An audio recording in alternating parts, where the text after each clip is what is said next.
Boop. There we are. Okay. And let's see here. Yeah, we're figuring this out as we go for anyone who's watching. So Yeah. we are live.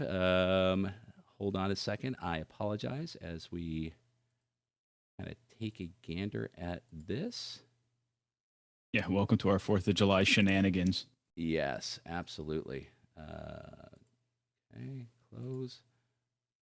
While Scott fiddles around with controls on OBS and YouTube and all that stuff, for anybody that's watching, listening, well, hi, bud. So there's the YouTube chat. You can chat with us in through that or through that. I can't English today, even though I am wearing the English hat. Thanks, Scott. I appreciate that. Yes. Yes. So you can do that, and we will respond that way.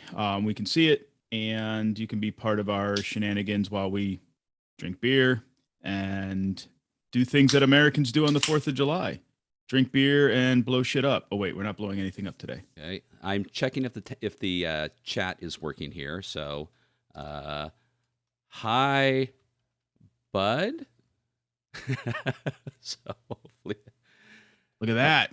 Okay. Well, this is a good moment to ask our viewer or current viewer if we're sounding okay. Hopefully we are. This is kind of a last minute thing that we've decided to do. And, even though I'm a computer-ish guy, I am not a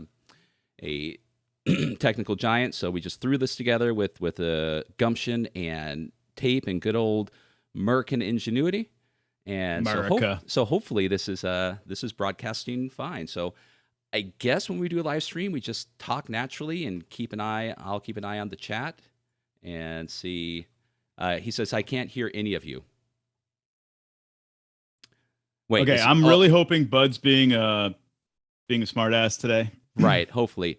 Hey, Tor, serious. can you hear us, Tor? Because I don't know if Bud's messing with us or not.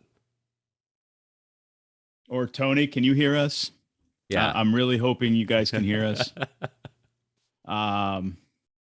Okay, so Tony can hear us. So Bud's just being the royal pain in the ass today.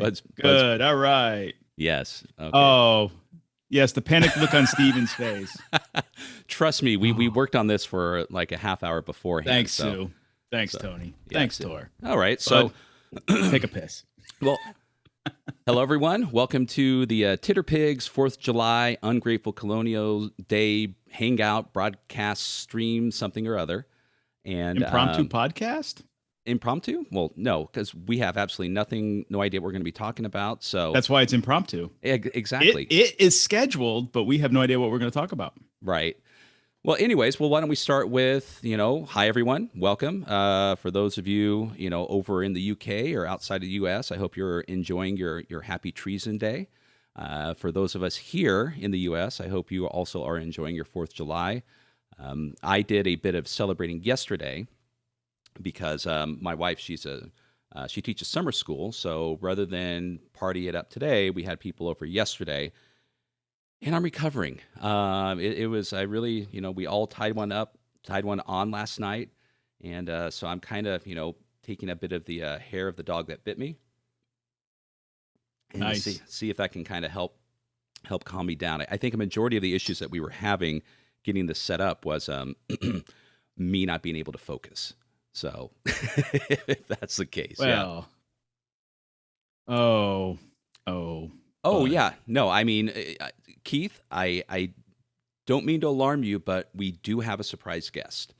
As Bud announced, any moment now, we are going to have a special person on, and near and dear to your heart. Oh, that's just so fantabulous.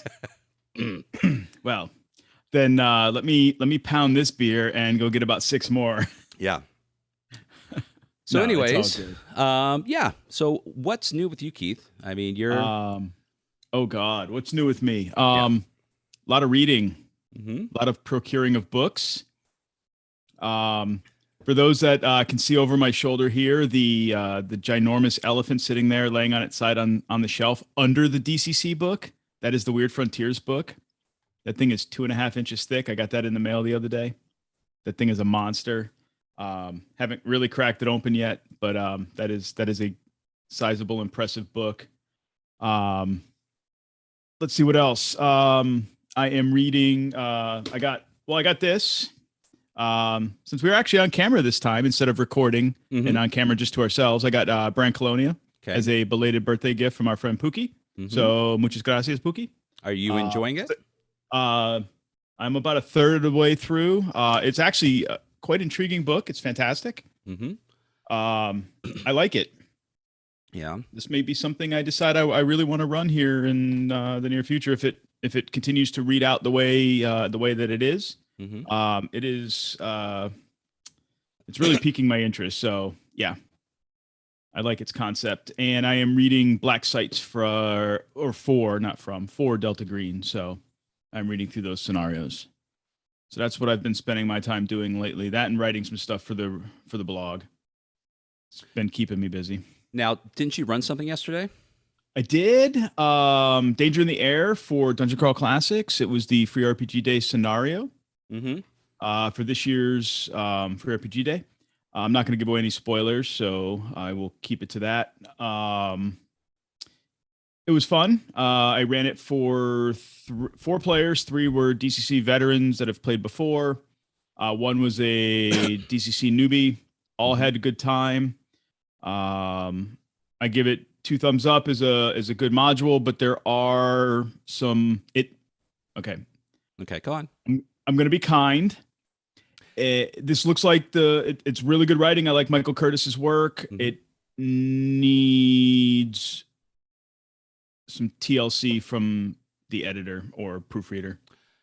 Looks like it was slammed together pretty quickly. This is the Free RPG Day entry, right? It is. Okay. It is. I mean, it's not up to their normal standards, unfortunately. Right. When you read a thing and it says on a save, it says on a success, this happens, and then followed right behind on a success, this happens. Things like that. Okay. I mean, so where it should say on a failure, this happens, and then on a success, this happens. Little things like that. I'm switching between water and beer because nice. But aside from those little quirky bits, it played out nice. Took about 5 hours to play, but it was my first time behind the screen, the DCC screen, in I don't know 6 or 7 years. Yeah. So I had to put the training wheels back on for a little bit, but it all came right back to me. That's good to know. I mean, yeah, typical. Yes, but typical editor review. I know, bud. I know. But no, I mean, that's not that Free RPG is an excuse, for anything. I guess even subpar or whatever, but I mean, there are reasonable expectations in anything like that. So, and right. I mean, what was the one from last year? Was it Vast Grim, right? Was that one from last year or one of the ones from VRPG Day? Well, that was one of the ones. It was a Morkborg-esque inspired game. Little pamphlet size one. Yeah. Yeah. So that's one that I read through and ran because when I was going to run the DCC Day game or the Free RPG Day game, unfortunately, no one showed up. Much to your benefit and anyone else that I sent out free RPGs to, whoever I sent them out to, but because he had, my friend Darren, who runs a game shop here in Corona, Critical Hit Games. If you're ever out here, go check it out. But he didn't do it this year because, I mean, believe it or not, and you know this, but the Free RPG Day packs aren't free. No, and they're quite expensive. Yeah, at least not for the game store. Yeah, I think the retailers pay about $125 a box, and the expectation is they can kind of set the parameters, but they have to give the content away for free. Now they can give it away if somebody buys a certain dollar value in product in the store, whether it be books, snacks, things other than RPGs, runs games at the store, whatever it is. They can set some parameters to it, but the intent is they have to give it away for free. They can't outright sell it.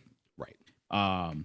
Until some time has passed, but during in and around that time, it has to be free. Yeah.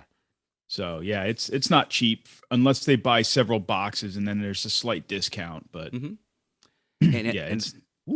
and that's what he did. I mean, I always promote his store every moment I get, and I'll send out a bunch of information to help promote it, and he bought, I think, 3 boxes which he still has quite a bit of it left, mind you. And, if you want it, you can order it from him. But yeah, there was, that bright and cheerful, innocent, person was just like, and I'm there and the hours are ticking by and no one's showing. There's people Yeah. showing up, but it's the typical Magic the Gathering crew.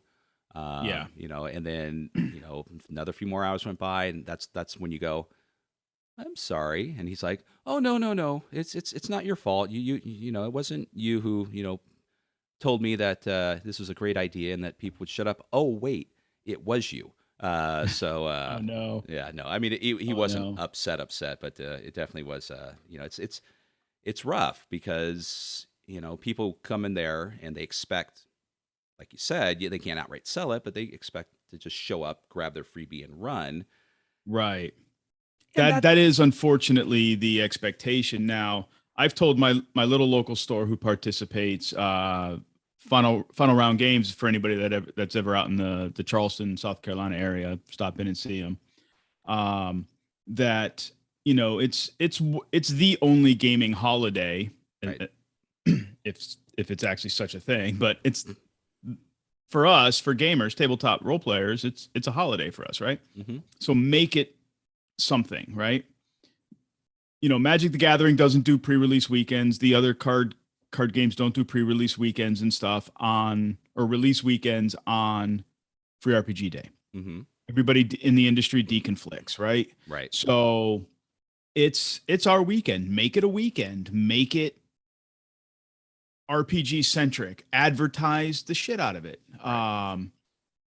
And promote it on Facebook, promote it in the local community groups, get out there and, pitch it and drum up a couple of game masters like yourself, like myself. And well, it's not a Titter Pigs episode until the cat comes and decides to hang out with us. And, make it an all out event, and he doesn't do that. Unfortunately, he doesn't do it. Right. He'll get the kit, he'll put it out, and people will come in. Now he'll do a sale like, hey, if you're, because it's for RPG Day, all RPGs are 10 or 15% off, Yeah. or it's roll your discount. Buy anything in the store, roll a D20, and that's the discount you get, whether it's 1% or 20%, roll your discount. That kind of thing. And so he does a kind of a gimmicky thing with it as an event, but doesn't get game masters in there and doesn't really promote it up. And I think it's a opportunity lost, unfortunately. Yeah. Well, some and he people, doesn't stock up his game inventory either. And I think that's an opportunity lost as well. There's a lot of game store owners that kind of follow that, template, that motif. It's just kind of like they don't want to extend outside of their personal space. At least, this is kind of like an old school kind of like, point of view where like there was that game store in your neighborhood and it did well as far as, people coming in, but you never saw advertisements. They just kind of lived in this corner and eventually just, went under because of that. They were just trying to live on being this exclusive, we're the game store. Why should we spend money on promotion kind of thing? And right. He does promote and he does live off card floppers. I mean, that's his bread and butter. And he's got 2 stores, about 20 miles apart. And card flopping is his bread and butter, pays the rent in both stores. I get it. I do get it. And then board games are secondary and accessories. And then role-playing games are the bottom of the barrel, in that list. I get it. But when you want to get role players in there to buy product and you say, hey, I'm going to have a sale on role-playing games, and you don't even have the basics of, you have just a smattering of D&D books and very little beyond that. I mean, you're really not catering to role-playing games. Yeah, no, true. Unfortunately. I mean, and, Darren's in the same boat. Once COVID hit, and, like so many people, you were told to close down. You can't have, anything going on. But that's when he started, kind of, he acquired a bunch of Magic the Gathering singles And obviously he kept up his inventory with that, and he was selling online and in the back alley. Just like he was a drug dealer, because technically you weren't supposed to go Yeah. to stores, but these Magic the Gathering people are addicts and Yeah. utterly insane. But for good kind of, not woo. But anyways, well, there we go, Keith. We're gonna get canceled for me saying going woo. But anyways, so Woo! but no, and it kept him afloat. And I got the privilege of taking a look at his books recently after he opened up. He didn't, he just said, he wanted me at one point in time to invest in the company or in the business. And so he was, showing me, a proposal and whatnot. And I shit you not, Keith. I mean, a couple months ago, he pulled in 40 grand in Magic the Gathering sales. I mean, and obviously that wasn't all profit, but it still was enough to, um, you know, make a little bit and pay off everything else. But that just boggles my mind that, 40 grand in just one store, mind you. There's card flopper stores all up and down the street that specifically focus on that, and they're making this just as much money also. Yeah. Uh, yeah, There's a lot of money to be made in cardboard crack. yeah, yeah. Yeah. Jacob does a ton of money in singles, whether it be Magic the Gathering, Yu-Gi-Oh, Pokemon. I know the other two stores locally transit a lot of Magic the Gathering cards. They don't. I don't think they do the other games like Jacob does. The final round here, right around the corner from my house. Right. But I know it's keeping the lights on for them. Mm-hmm. And there's still even a fourth store a little further away, and they do a lot of cards too. Yeah. But they do quite a bit of role playing games and Warhammer and that type of stuff. Board games, they're probably a little more like your buddy's store. Yeah. Now the big store here that you love when I go to, Yeah. Yeah. especially when I do like live video feeds from there, like, hey, dig in that box. They do exclusively just Magic cards for card flopping, and the only singles they do is Magic. Now, when it comes to role playing games, you've seen it. They cater to everything. Yeah. Now they have they have a ton of like Pathfinder, a ton of D&D stuff, and then it branches out from there. Call of Cthulhu, lots of Savage Worlds, Yeah. the new vampire stuff, Traveler, Shadowrun 5th edition. I mean, it just runs the gamut, and it's just bananas on what they have. And then you start digging in boxes, like magazine size long box or short boxes of older inventory stuff that hasn't seen the light of day in years or decades. Yeah. And you just find crazy stuff.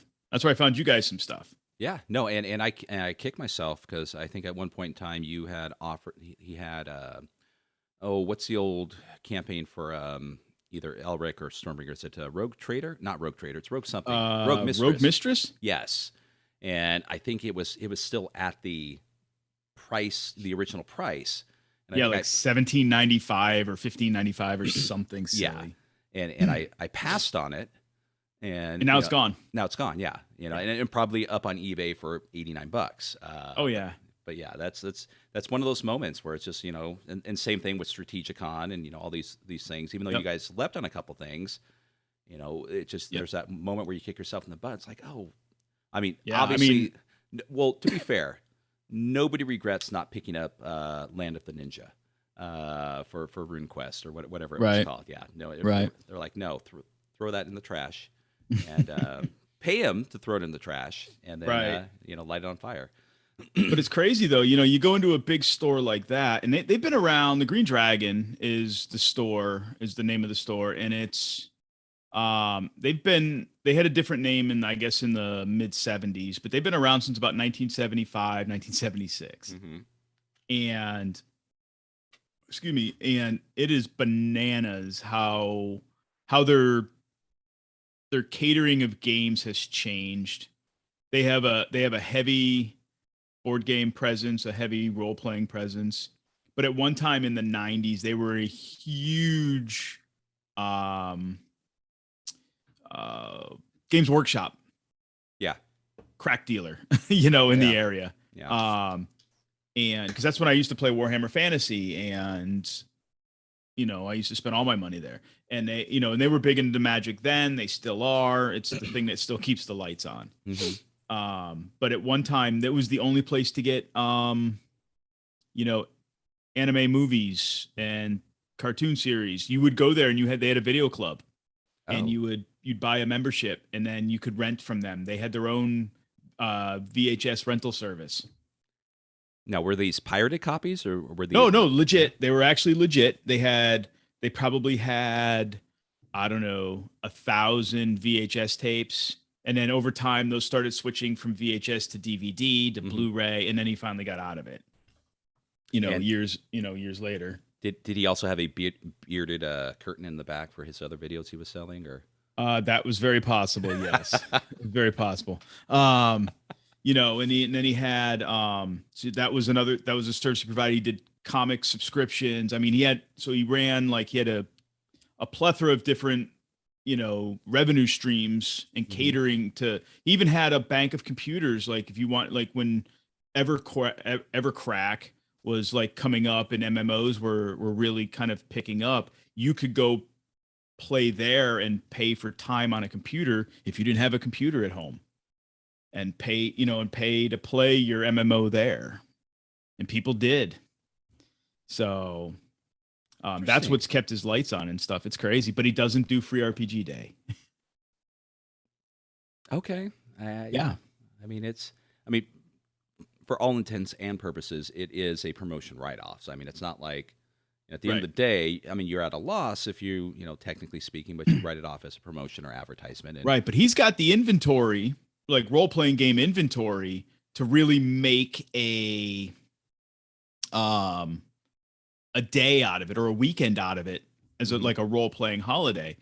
The thing is, he knows as well as anybody that role players don't spend money. Sad but true. That's fact. Because they're going to bring their books. Yep. For the most part, they're going to bring their books. They're going to buy some snacks, but they're going to bring their books. They're going to bring their buddies. Yep. They're going to sit and play a game if they even come at all. And then they're going to buy some snacks, and then they're going to go home. Right. I mean, unless someone gets a sudden inspiration to run something, it's you have your set of books and everyone shares them and you're good to go. But yeah, I mean, it's kind of like the truth. I mean, we spend money, but I agree with you, like, individually. But if all 5 of us were going to a store to run, Brancalonia or whatever, and if it was a good game and it's on the shelf, it's 50-50. Well, that was fun. We'll see you next week. But unless it's something that really grabs someone or they're a collector, they're like, no, I use his books. Yeah, exactly. Because the game master's running the books for running the game, is bringing the books, and he's got the milk crate full of books. I know we've had this conversation before, right? Bringing the milk crate, of their Pathfinder books or their D&D books, and it's they got 10 or 12 books in there, and then they got everything they need for everybody at the table. So I'm looking at the chat. And Bud, being prolific as always, asked if we were having Vinegar Sultanas on, which kind of reminded me of that. Outside of him just being who he is, he's kind of in the RPG news recently, primarily because of the. Are you aware of the changes from drive-through RPG that just took hold a few days ago? No, I am unaware of those changes. What did Vinegar and Spice do this time? Well, to cause changes. For the most part, there's nothing really controversial. There's a couple things that, even though they don't outright say it, was inspired by, Venture Satanas and what he offered up on Drive-Thru RPG. If I remember correctly, I'm obviously that would require research for me to look it up. But if I remember correctly. After the controversial change or before the controversial change with Roe versus Wade here in the States, he put some sort of, heinous RPG just to be a dick. This is hearsay, but this is kind of, I'm sure we can go look it up and know exactly what it is. But primarily that's what it was. He was. Let me go look. Yeah. Oh, it's gone. And after it was removed, they did make certain changes to their their rules, so to speak, on not only what you can put on through drive-through without written consent. I mean, they're not putting a full-on censorship on everything, but there's certain touchy subjects. Oh, that's right, Derek, whatever. We'll call him Derek. But We can just call him a douche. right. Oh, did I say that out loud? I'm sorry, listeners. Allegedly. You remember, you got in order to protect yourself, you always have to say allegedly. Oh, allegedly. He's a douche. allegedly one.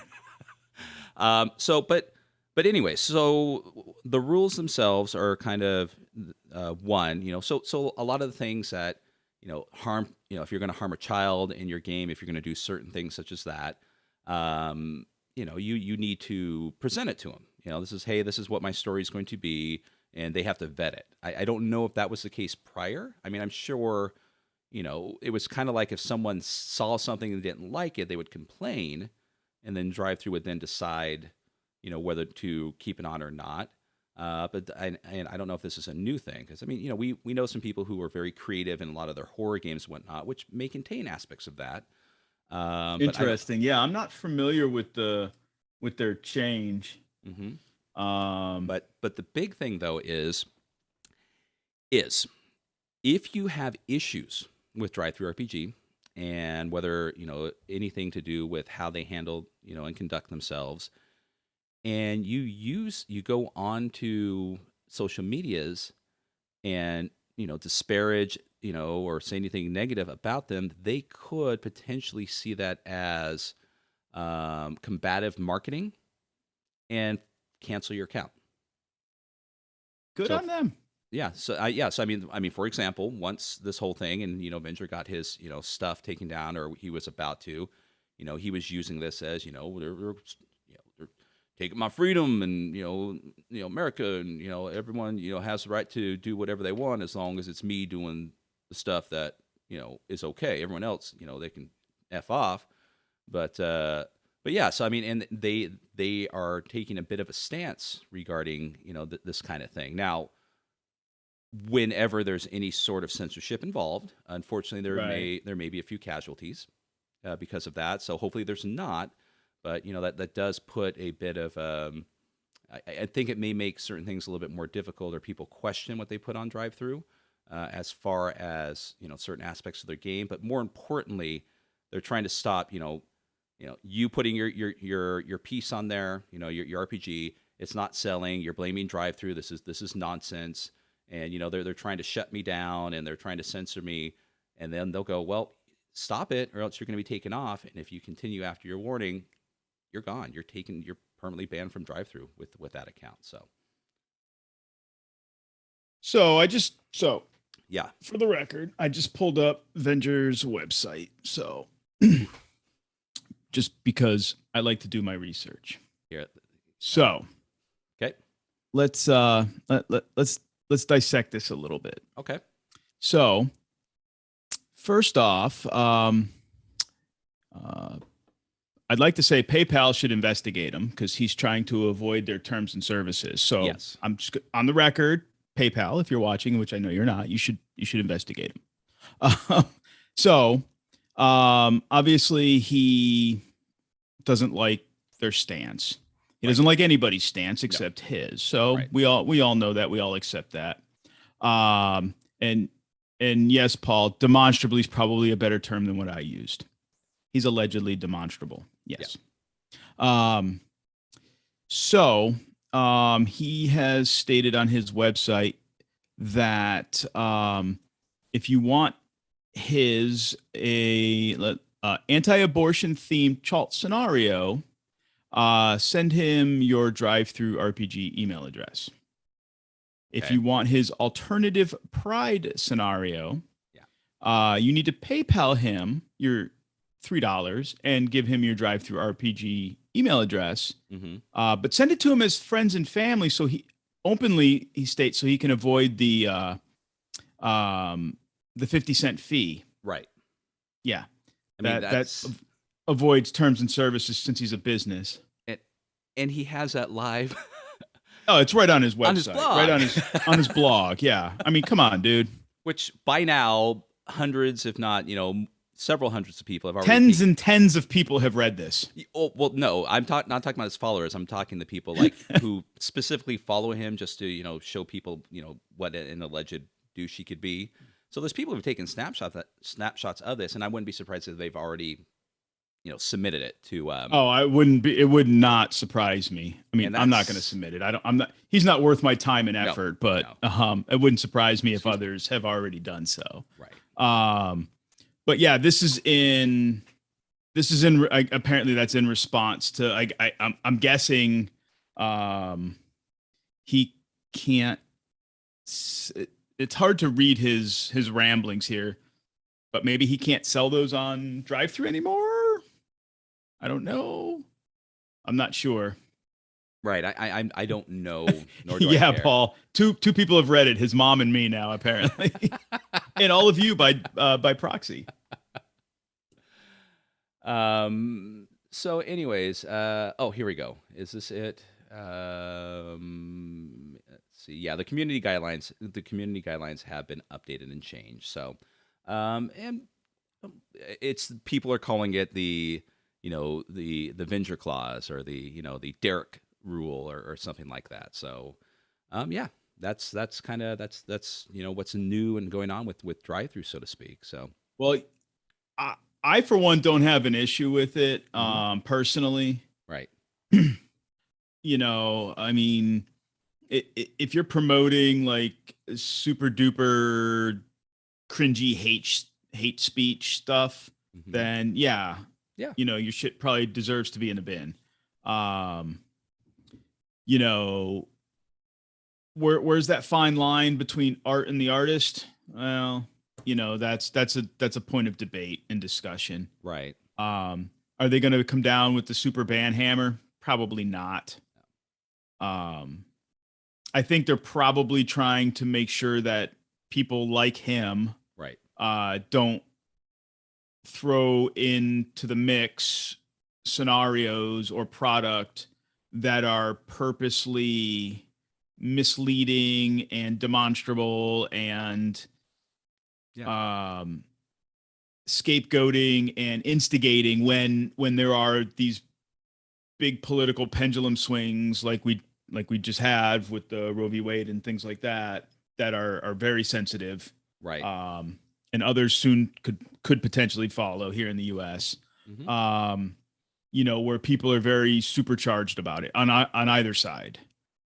So yeah. So I mean, it's not the platform for that. I mean, if you want to bitch and moan about whatever, go do it on your side. Well, apparently he's found another platform to go take his hate-filled crap to. So yeah. I don't know what this website is. I'm not going to say what this website is, but apparently you have to pay to have access to his stuff. So Dr. Mitch has popped in, and we apologize. Keith will get out a squeegee, and he'll wipe down his screen, and hopefully that effect will I'm gonna go bleach my eyes, so I'm just gonna have like white eyes when I'm done. I'll be blind. I'm gonna bleach my eyes. Yeah, and but Bud's Venger thinks sophistication is sticking unnecessary apostrophes in sentences and laughing at people who mispronounce his nonsense words. So yes, Eric. Eric.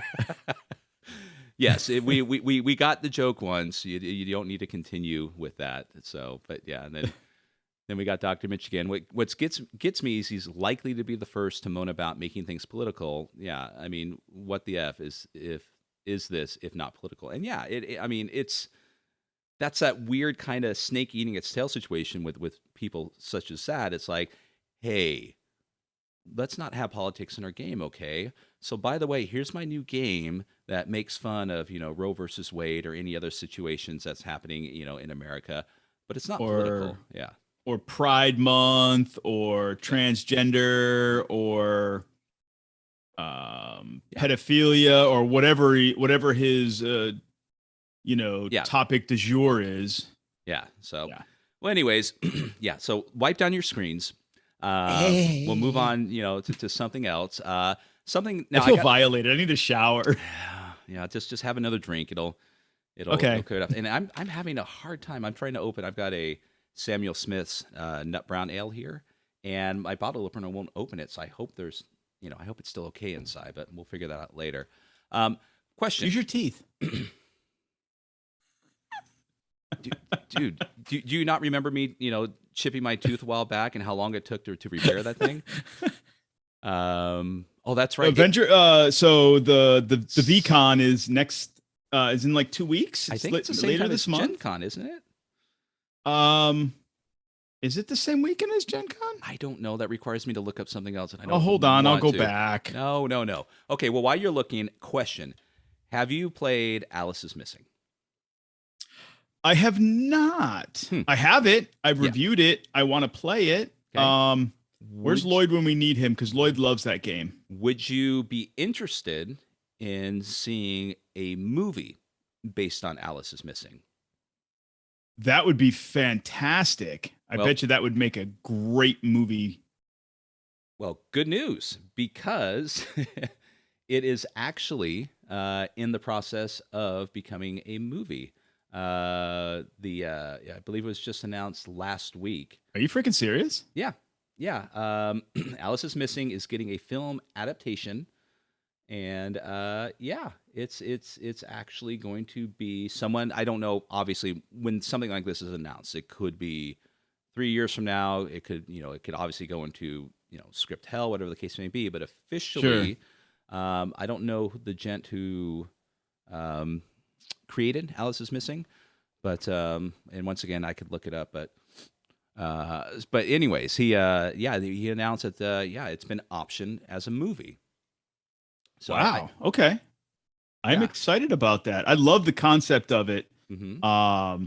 Everybody I've talked to that's played it has really enjoyed the game. I've never run into anybody that has not enjoyed the game. They have so the whole idea of like the first 90 minutes or so is there is discussion and stuff, and there's the game setup where you're building your town and doing all of the community play stuff, and then you have the last 90 minutes because that's where you have the running timer, and then everything goes silent and you're playing with your cell phones or through an app Right. Hmm.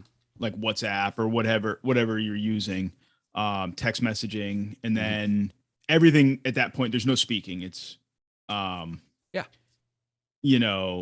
has really enjoyed it. But once you kind of have to get over that mental hurdle of, the 90 minutes of the game is absolutely quiet. Because you're supposed to be, technically, it's like you're playing remotely. Right. So you're not in the same physical space as somebody to be able to have that conversation. And that's what that's mimicking. Yeah. If you can get over that mental hurdle, it can be a lot of fun. Hmm. So Yeah. Tony asked, is it going to be a silent movie? Well, I don't know. when I found out, I cracked the joke. It's going to be the first movie where you're actually encouraged to bring your phone out and be on it through the whole movie. So that begs the question: is it going to be somewhat interactive, or is it strictly just going to be everything on screen and you're just watching what happened? Because I've never played it, but you said you've read it and reviewed it. Yep. Is the quote unquote Alice who is missing? Is there a singular reason why, or is that just for whoever is playing it to come up with? No, so there are variable options. There are, if I remember correctly, there are 3 different options that are drawn at random. Okay. Basically like the scenario premise of why Alice is missing. Mm-hmm. If I remember correctly. That it as to why Alice is missing, and that's what the players have to find out why she's missing. Okay. Through the gameplay, through the narrative unfolding. Well, obviously it's in good hands. The designer's name is Spencer Stark, and he's co-writing the script with a director. Her name is Becca Gleason, I believe, and it's being produced by Temple Hill, which has produced. Stark also did not Kids on Bikes, but if I remember right, I think he did Kids on Brooms. Okay. Or Teams So in Space, one of the two. So Temple Hill is actually the production company that houses and has produced some of your favorite movies, Keith. The Maze Runner, which I know you've watched from beginning to end, the Fault in Our Stars, and all the Twilight movies. See, what you can't see is behind Keith's chair. Even though you see the One Ring on the side, what he's blocking is his entire Twilight collection. Every book, oh, okay. Sorry, that's my wife. But yeah, so it's now once again the Alice is Missing. This is Is Twilight the one that's in Louisiana? I don't know. It's the movie series, Sparkly Vampires. I don't know where it's. Are they in Louisiana? Can somebody answer that? Is that in Louisiana? Ask your wife. I know she's off camera. She's asleep. No, she's in worse shape than I was this morning. Oh, that's good. Yes. For those who just popped in, better her than you.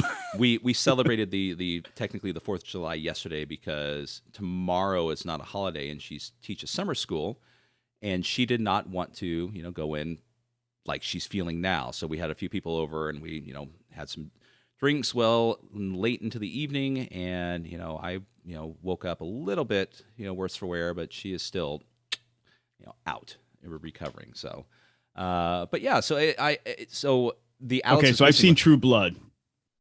Oh yes, that's the other vampire movie. I've seen those sparkly vampires. Yeah, those aren't sparkly, but a lot of them are damn sexy. Yes, my so I've seen those. So yeah, my wife is a Skarsgård fan aficionado, and if I'm not mistaken, Skarsgård is on that ridiculous list that some couples have of if by some random chance I get locked in a room with Alexander Skarsgård or one of the Skarsgård brothers, and you're not there, I'm allowed to pursue him. And they're like, sure, by all means. But anyways, so yeah, now as Alice is Missing, is the scenario with kids? So I mean, this is like a young adult kind of thing that's going on through the situation? Yes, you are. They are all Alice's friends. They have some type of connection to Alice. Got it. Alice, there are different Alices, in that are chosen at random. So there's a card that'll depict the type of Alice. Right. So, and then, her spider work of friends, and that's who the players are. It could be a boyfriend or an ex-boyfriend, and it's, a best friend, an estranged friend, somebody in passing from school, it's this network of acquaintances, right? Some closer than others. And Alice has gone missing. There's, a wanted poster, and nobody knows why Alice is missing or where she's gone. But in the end, you find out what happened to Alice. Okay. Excuse me. And if I remember right, there's like 3 possible outcomes, 3 or 4, but I think it's 3 possible outcomes as to what happens to Alice. Okay. So you technically you have at least the replayability 3 times. There is replayability with it. Yes. That's good. Especially if you're using a different group of players. I would definitely use a different group of players just because you could end up with some commonality between games. Right. I'm trying to remember where I have my copy. Yeah, my copy's in a box. Yeah, it's a small little box too. It's a very small format box. I don't have it handy, otherwise I would open it up, take a look at it real quick. But. Sorry, I was working on removing this. So nice, but yeah, it's a nice game. It's got a small form factor. Everything's in this nice little box. Yeah. There's an app that I believe is fully integrated with Discord. Yes. No, I'm sorry. I was laughing at Sue's comment. My husband forced me to watch the baseball scene from Twilight, which is one of the stupidest things I've ever seen on film. Sue, I feel your pain because likewise, my wife made me watch it in all the movies. And yep, I just sat there with a smile on my face and watched the clock tick by and and I'm like, hey, great, that's over. She's like, no. There's 4 more. Oh God, my kidneys are bleeding. So I should probably go see a doctor right now, but I guarantee you we'll watch it later. But yeah, it's an acquired So, taste. Yes. returning back, let's come Yep. back full circle to BarfCon. I mean, Vinegar and Saltines Con 2022. Oh, the Eric Con. Wait, hold on. The Eric I take it Con. back. No, it's the Eric Con. But go on. Excellent. That is the last weekend of this month. Oh. Ooh. The last update on the tabletop events page, which is Mhm. what links from his last blog post about that we were just previously talking about. Mhm. His news update, last one posted, was from February of this year. At that time, he posted publicly that he only had 14 attendees. There is no schedule posted. I thought there was, but apparently there's not. So event schedules come up blank. So I don't know if that's a good sign or bad sign. Hey man, we're just gonna improvise this thing, But it's on Friday the 22nd, 23rd, and 24th of July in Madison, Wisconsin. It's limited to 100 people at $100 each for the entire weekend. Mm-hmm. And it's nothing but old school OSR and traditional RPGs. Yeah. Yeah. Yeah. Well, we have bleh. time. We can go there first before we go to Gen Con. No, sir. No, sir. No, sir. Oh, perfect. Tony's going to go for his birthday. So Tony, please let us know how it goes, and take plenty Tony, of pictures. take a lot of bleach. You're going to need to sanitize yourself. Some lye soap. You're going to scrub all your skin off. Okay, we're done talking about that. Yeah. So your newest, that hot mess. One of your newest purchases was Brancalonia, which you mentioned earlier. That was a gift. That wasn't a purchase. Oh, that's right. That was a gift. But one of your Yes. latest acquisitions, so to speak. Yes. I received something in the mail What'd you get? It's an older game, and it's one that I've never played, and it's one of those things like I do sometimes. This only costs $10. Someone was selling it. When people post RPGs or things outside of the category, that's kind of where you find certain deals, because if you look at it by name, you may find something outside. They're selling socks, a coffee mug, and a copy of Amber Diceless Role Playing. And you got it for a tenner? Yes. Holy Jesus, that's a steal. So, but I've never. I mean, I know the history of it. I have never read the stories, the fiction, so I'm completely unfamiliar with the setting itself. Right. But have you played it? I mean, do you have? I have not. I think I've owned it twice. Every time I try to get it read, I either get bogged down in it, or some other new shiny comes through the door, and I'm like, oh, right, new book, and then I get sucked into something else. Okay. So well, I'm looking forward to page through it, because obviously the aspect of diceless role playing, whether it's whether it be a tongue in cheek joke or people are serious about it, there's kind of like a division of like if I don't get to roll me dice, I don't want to give it the time of day. Right. Whereas people who aren't rolling dice, this is I'm not going to say this was like the beginning of. Let's just tell a story, and we don't need the dice to determine how things go, because I'm not familiar with the game. But I guess it was innovative. I mean, he was one of the authors, wasn't he, for the Teenage Mutant Ninja Turtles Palladium game? If I'm not I think he was. I could be wrong. I believe so, but don't quote me on that one. Right. Yes, Amber was instrumental in getting the Evil Hat guys started on their journey, because they did a version of it. I forget what it was called, but yeah, they kind of, I believe it was, yes, Wujik. Shoot. Anyways, the primary reason that I wish I'm almost at that chapter in the Designer and Dragons audiobook, which is available and out there now. Listening to the 90s, and there's a whole chapter on the Amber Diceless role playing, and kind of like how got very popular, and then, but Right. now, have you played anything that is diceless besides that, or Um, have I? I mean, That's a good question. I got to think about this. for example, Alice is missing. There's no dice involved in that, is there? No, there's no dice, but I have not played it. Right. I got to think about that.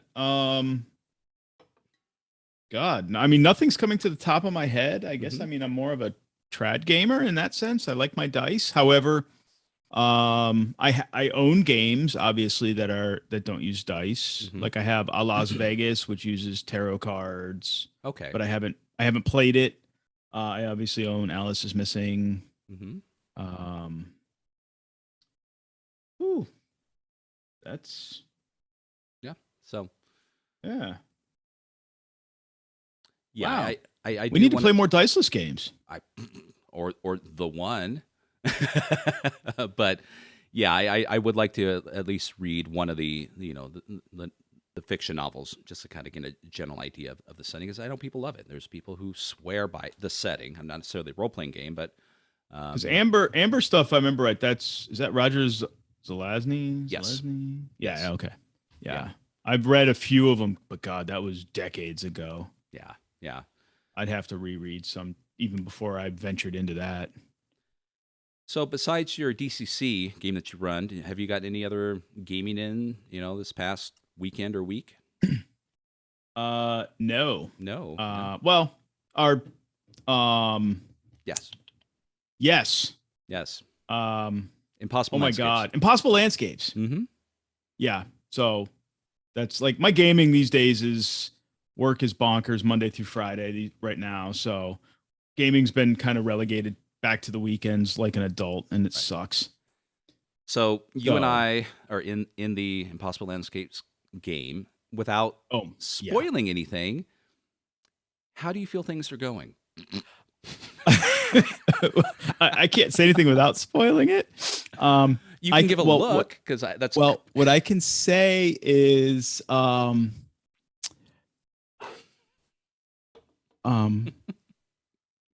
can I have that bleach? Can you pass the bleach? yeah. Well, like as Bud pointed out, Marvin is still just walking around the hotel, just screaming, just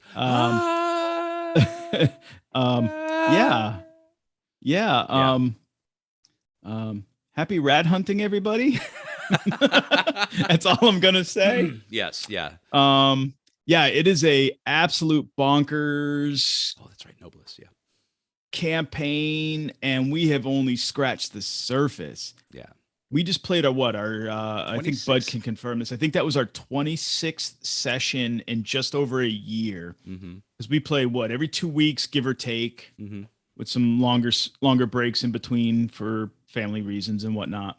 Right. And I mean, it is absolutely fantastic campaign, but because of decisions we've made in the game, we have missed sections, entire pieces, parts. Yeah, okay, so Bud confirmed 26th. Yeah.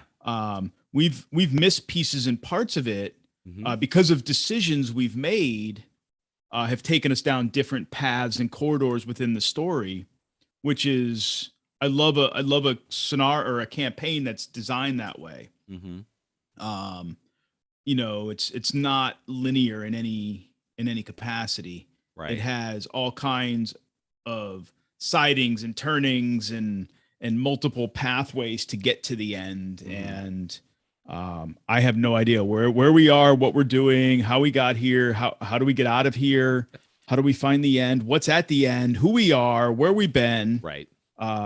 who I was, who I will be, and what's real and what's not. Right. And have we done all this before? Because I'm really not sure.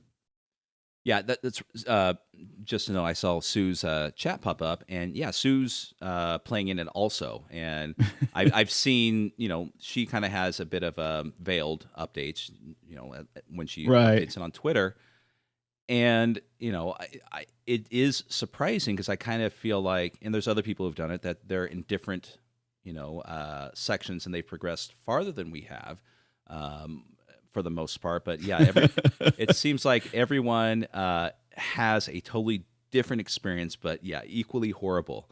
From Yeah, I'm watching the things, the comments yeah. pop up in the chat about it. Yeah. But I do have to say though that we would probably be, if we were streaming this live, we would be the most boring Let's Play ever, because there's entire sessions of just us discussing what we're going to do.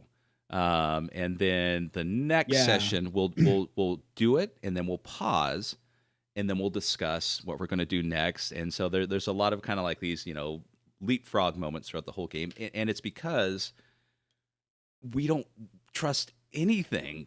No, within the we don't even game. trust ourselves. No, we don't trust ourselves.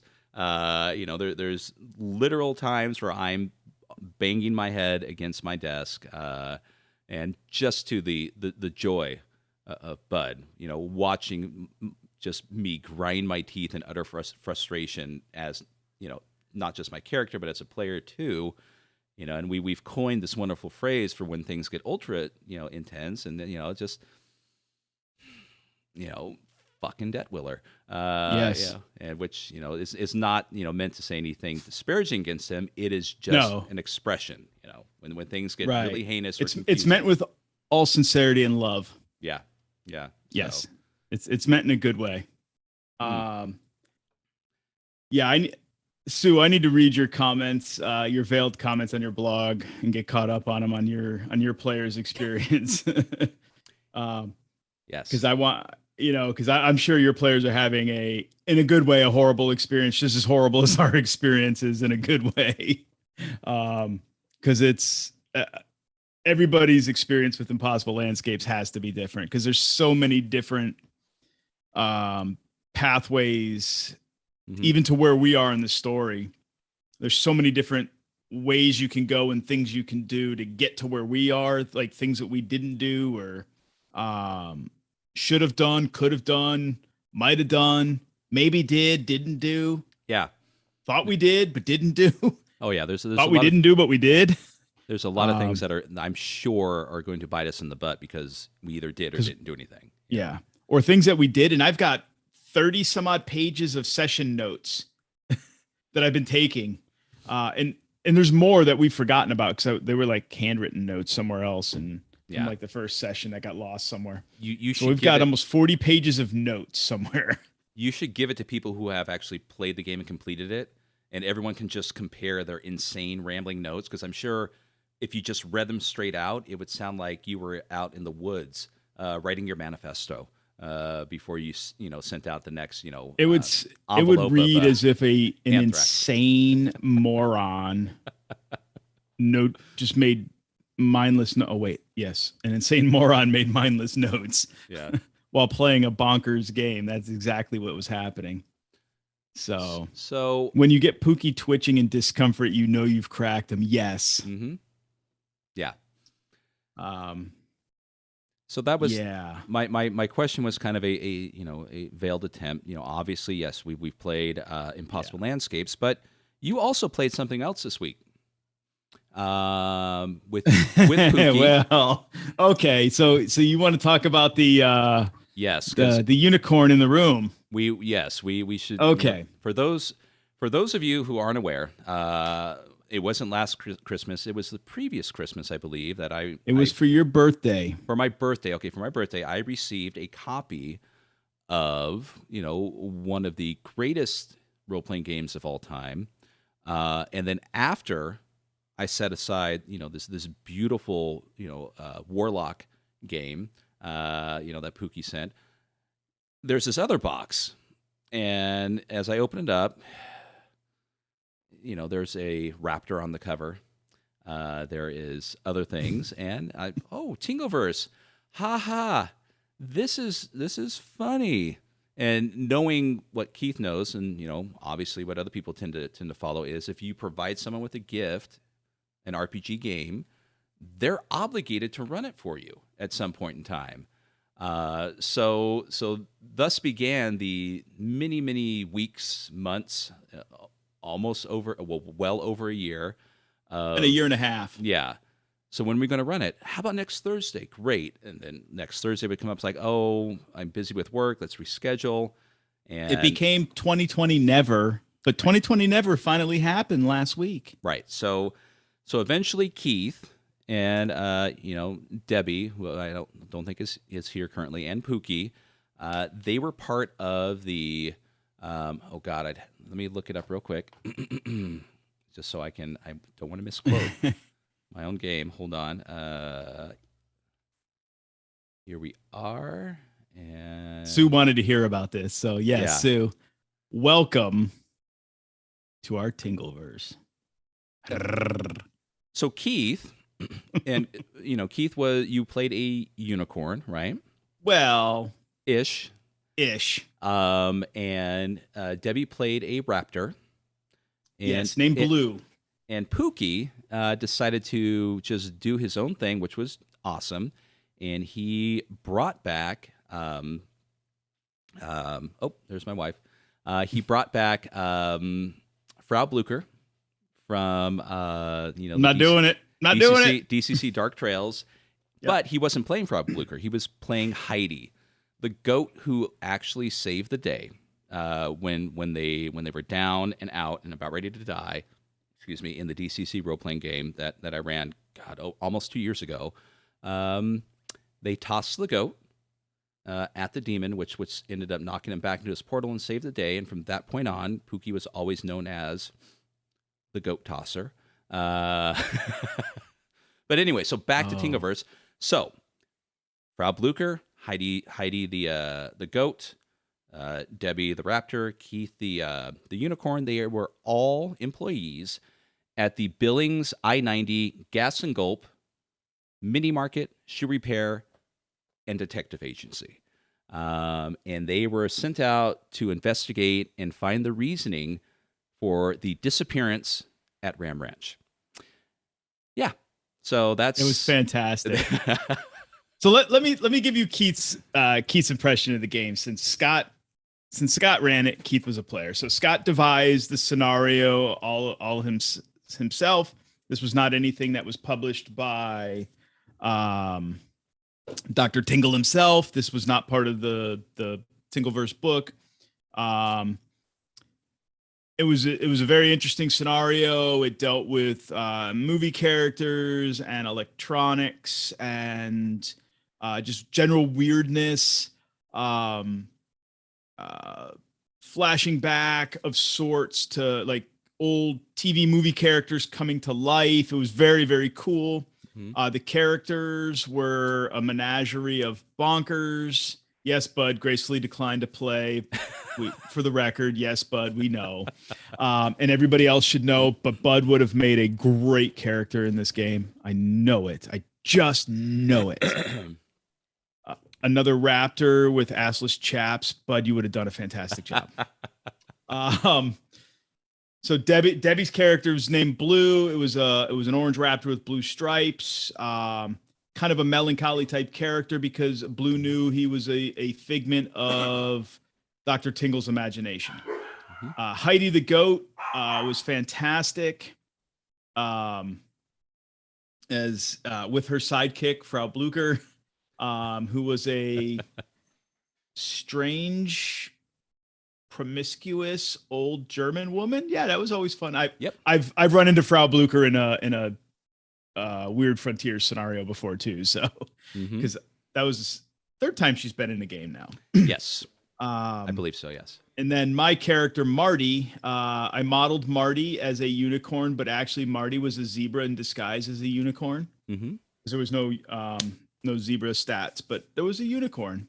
And I played him like Marty from Madagascar. So he was really obnoxious, but he was very charismatic. So, and he had a fetish.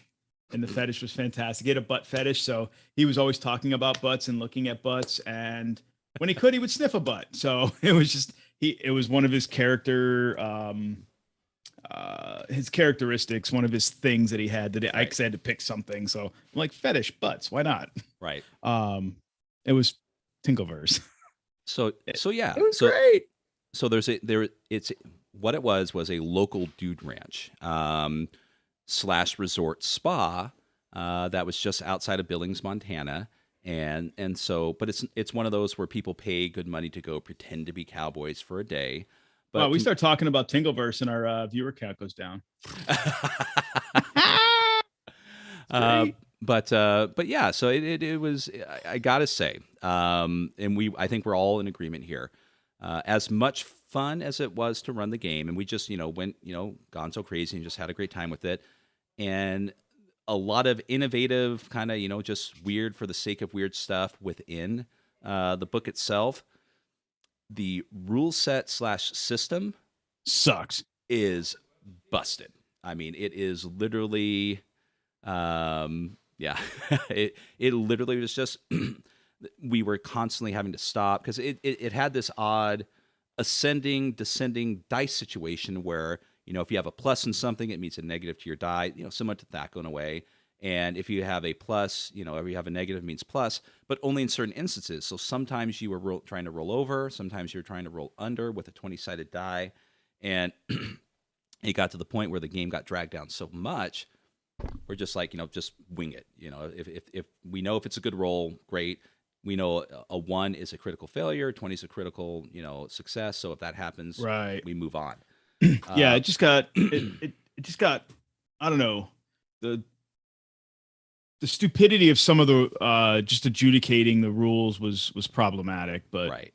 the narrative was fun. Yeah. The story that we told was fun, and we want to play part 2, Scott. So you're gonna have to write a second part to that. Oh yeah, no, the Billings Gas and Gulp, Mini Mart, Shoe Repair, and Detective Agency crew will live again. And what was your mystery machine? It was a what was it again? It was an Edsel named Yeah. Eddie. It was a convertible Edsel.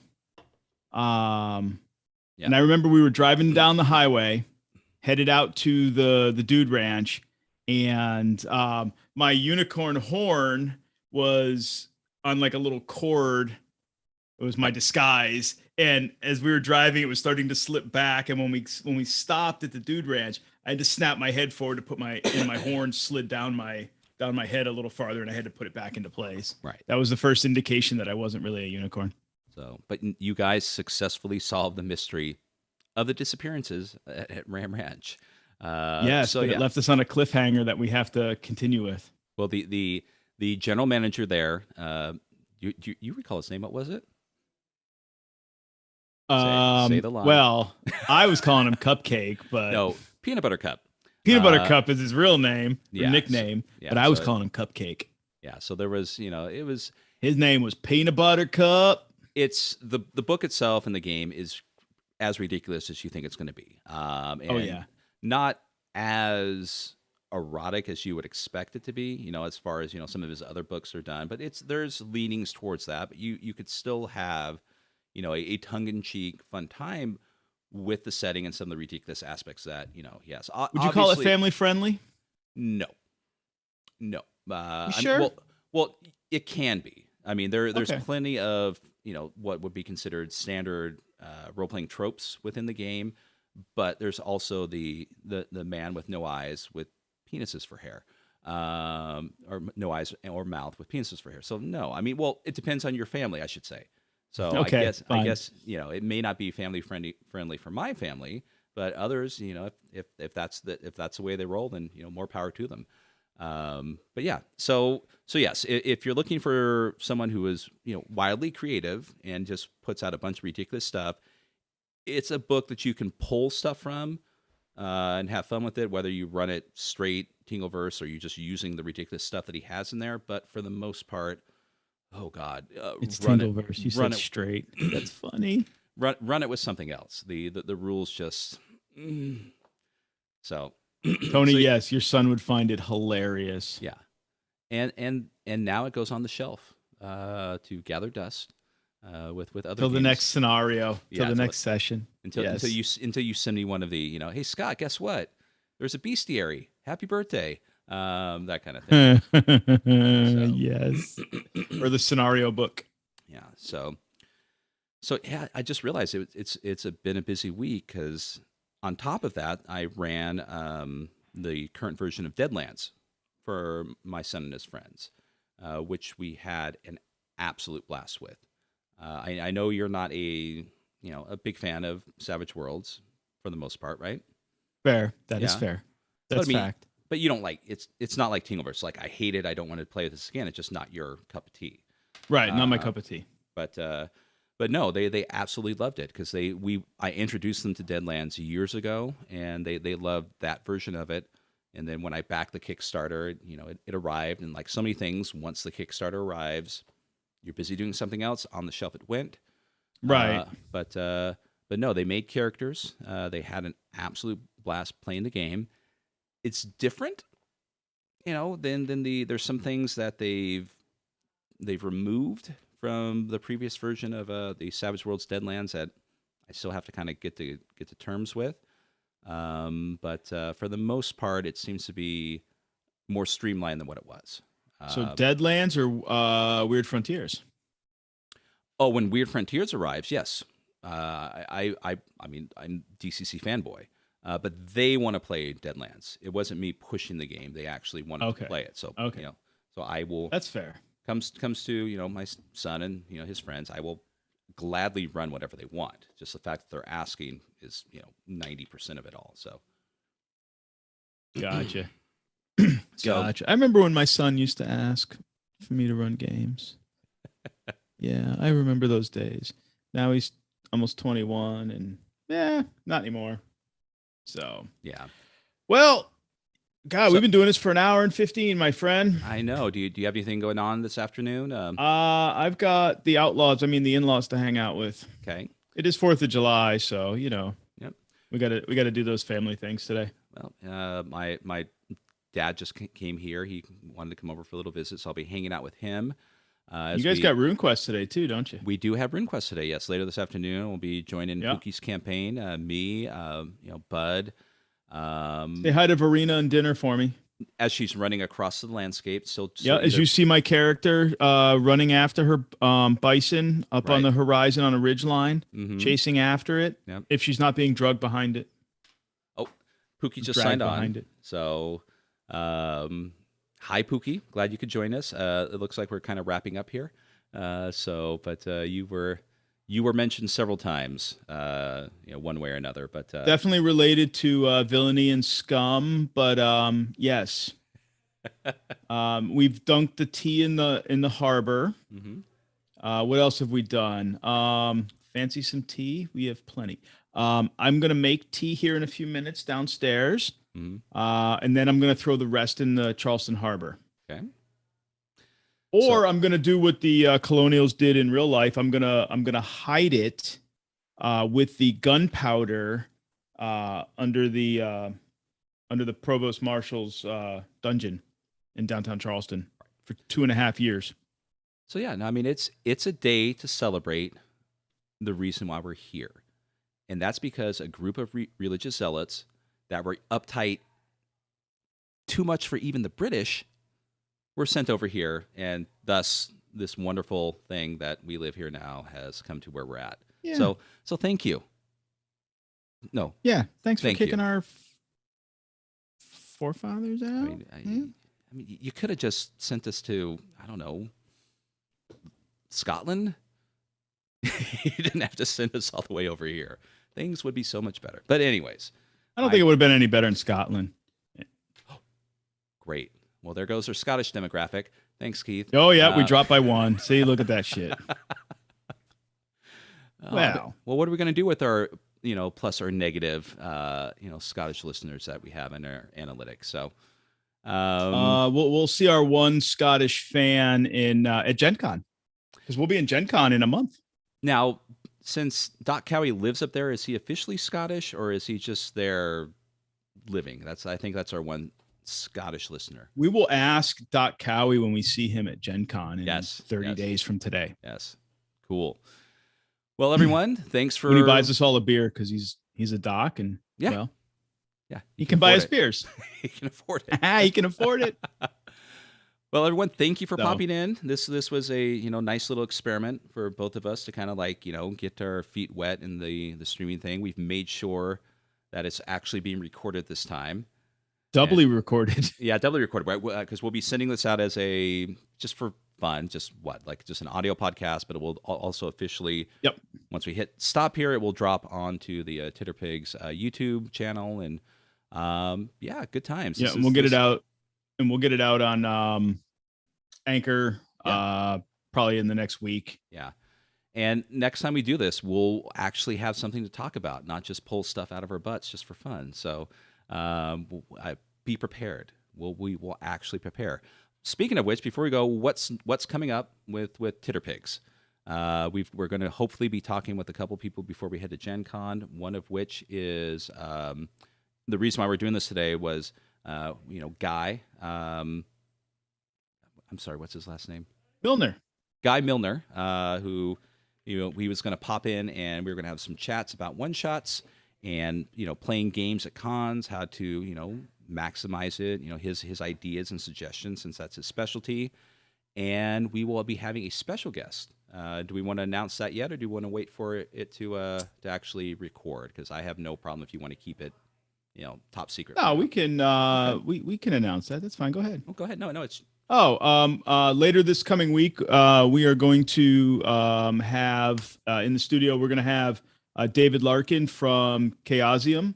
Mm-hmm. He is the line editor for the Pendragon product line. We're going to have him in the studio, and we're going to have a nice conversation with him, talking about Pendragon, his other game, or his other book that he wrote, Berlin, for Call of Cthulhu, and just some other GWiz stuff we're going to talk about for a while, and we're going to get that out before we go to Gen Con, so that'll be out before the end of the month as well. Yep. And we've got a few other irons in the fire. We're just trying to line up, get those little ducks in a row, and make all those connections.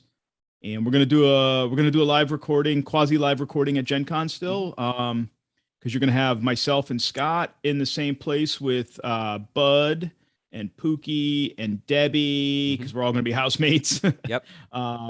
We all rented a house together at Gen Con, and who knows who else is going to show up, because we're going to do a barbecue, a cookout at the house. That's our plan anyway. So hopefully we're going to maybe have some other guests at the barbecue. So try to get them in a recording as well. Yes. So who knows who's going to pop in on that thing. Mm-hmm. And there'll be plenty of pictures, other things that are going to be updated. Brits with guns as they visit Walmart, and we take them down the gun aisle encounter. Yes, wonderful little thing. IHOP, pancakes, certain wonderful things that it's it is Gen Con, and it is all about gaming. I look forward to getting a picture of Pookie at Walmart with a gun in his hand. Oh, I want to. You've been to Walmart, obviously. So I live around the corner from one. There's a T-shirt that I want to put on Pookie as he's holding the gun in his hand. So with the hunting cap, duck whistle, just the whole 9 yards. So excellent. Yes. Well. I think we will call it and move on with the 4th of July for everyone. Thank you, everyone, for popping in, and like I said, thanks. And helping us figure this out and do this. So yeah, this is something that we can start doing more and more, and just it's fun interacting. Although I still prefer one-on-one chatting, but this is a way to keep people at a distance, like Tony. We